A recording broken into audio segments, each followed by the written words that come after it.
Hello everybody and welcome to King of the Unfinished. In my Project 7.3 Squared.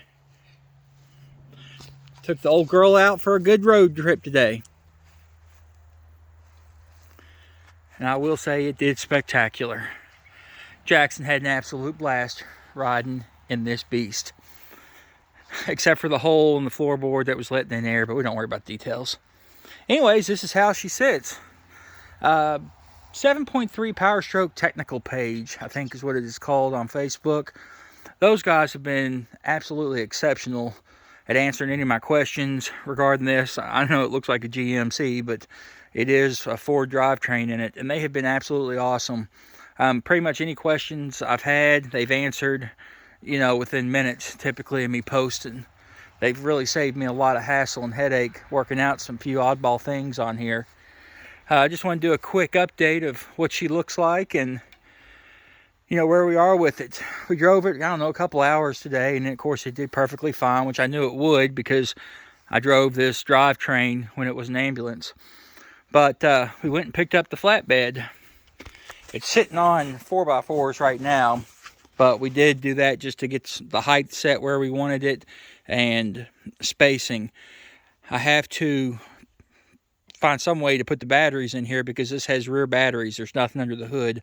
It's got all the cabling and stuff from the ambulance, so that's just where I chose to keep them back here to get them out from up front, where I'm tight on space anyway.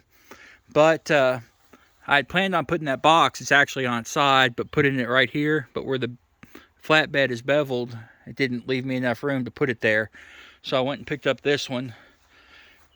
Dual batteries in there, group 31s, of course.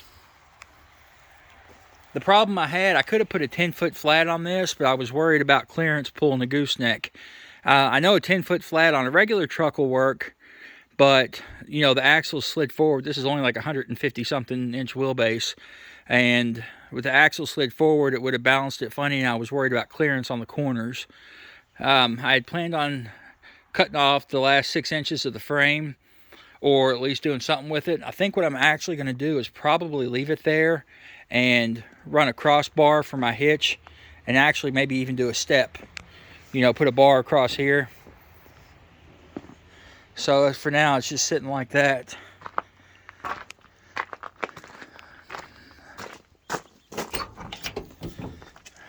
Still got some wiring and stuff to button up underneath here. You can't see, but that little heater box with the full tape on it is just a generic one. It was like 75 bucks, 13,000 BTU. I don't think it's going to be enough to heat this cab when it gets cold. It did defrost the windows this morning. We had light frost. The gauges.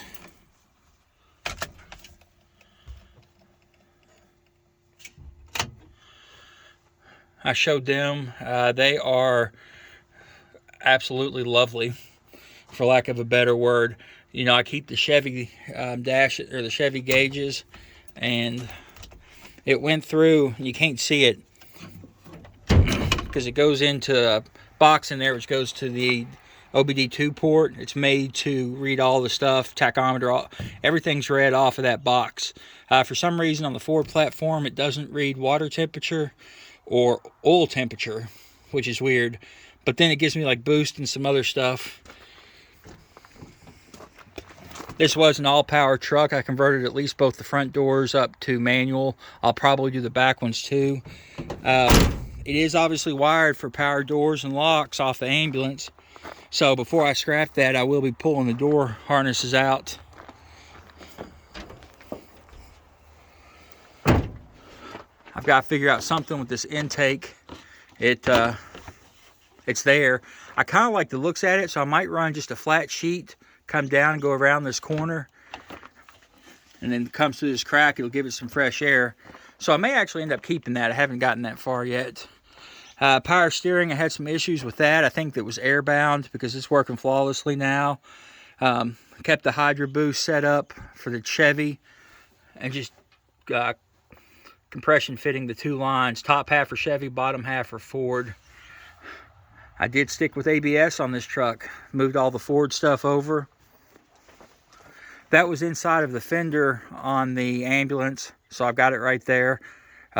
face down, so if water gets on it, it doesn't soak in. Obviously a fuse box. The PDM I mentioned in my last video, I've got to do something with that. It is currently sitting there. I may actually build like an ammo box type, or get a small ammo can and cut the side out of it and slide it in there and mount that right there. I haven't gotten that far yet. The headlights are triggered off just the right side, the high and low beams. One thing I've noticed,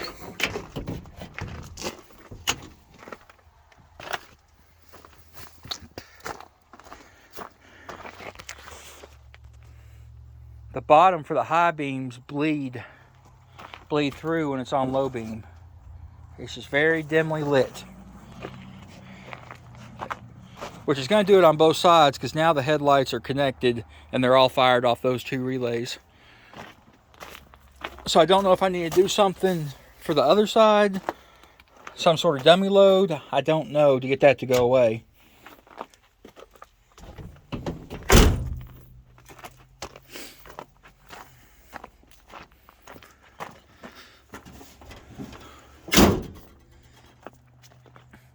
I've got cab lights. They came in the other day. I've got to get them put in there.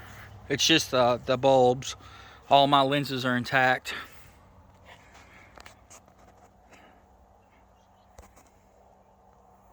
Do a little wide angle here. Holy fogginess. What is up with that?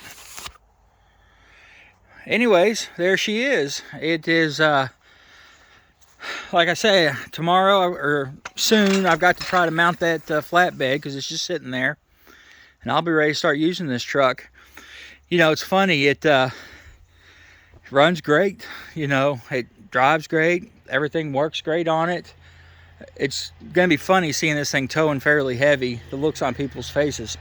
One thing I will notice is I have to make time whenever I take this out to talk to people about it, because we got stopped. Every place we stopped today, we had to have a 10-minute conversation about it. People know that it does not sound like a diesel that came in that truck, and they know it's not a Cummins. So it's a lot of questions about it. I want to get some Powerstroked badges to put here, but they need to be embossed like this, because this thing's going to be olive drab, all the badges, everything, when I get done with it.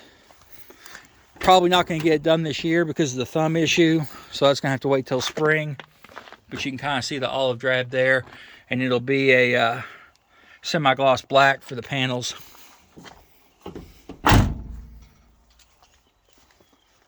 See how easy that door closes? They should all close like that. When people are slamming them, it's because they're not out of adjusted. Put new door striker pins in it, and it fits perfectly. So like I say, I just want to do a quick follow-up, you know, especially for the guys on the 7.3 Powerstroke Facebook page, because they have been absolutely awesome at helping me. And I think it's time for me to slow down a little bit on this. You know, it's more than usable the way that it is. And I have spent a lot of time over the last 2 months building it, putting it together. And I'm going to take a little break from it. You know, if I need it, I'll use it. If there's some electrical stuff I want to do, you know, I'll make it happen and go from there. But you guys be good and be safe, and we'll catch you next time.